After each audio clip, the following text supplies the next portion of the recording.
আসসালামু আলাইকুম সবাইকে। আজকে খুবই রিফ্রেশিং একটা ড্রিঙ্ক শেয়ার করব। আশা করি আপনাদের ভিডিওটি ভালো লাগলে অবশ্যই ভিডিওটি শেষ পর্যন্ত দেখবেন। যেহেতু আমি লেমন মিন্ট বা লেমনাইড ড্রিঙ্ক বানাবো, দ্যাটস ওয়াই এখানে দিয়ে দিলাম পরিমাণ মতো পুদিনা পাতা এবং লেবুর রস।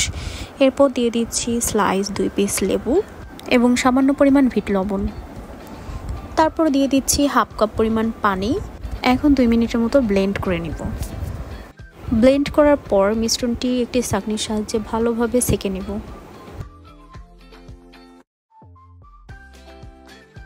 ভালোভাবে সেঁকে নিয়ে এখানে পরিমাণ মতো পানি অ্যাড করে দেব এবং চিনি দিয়ে দেব। এখানে আমি 2 টেবিল চামচ পরিমাণ চিনি দিয়েছি।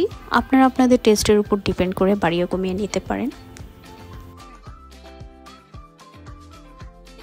তারপর একটি গ্লাসে পুদিনা পাতা এবং আইস দিয়ে পরিবেশন করে নিচ্ছি আমার রিফ্রেশিং ড্রিঙ্ক। আশা করি ভিডিওটি আপনাদের অনেক ভালো লেগেছে অ্যান্ড ভালো লাগলে অবশ্যই বাসায় একবার ট্রাই করতে ভুলবেন না। আজ এই পর্যন্তই। সবাই অনেক ভালো থাকবেন। আল্লাহ হাফেজ।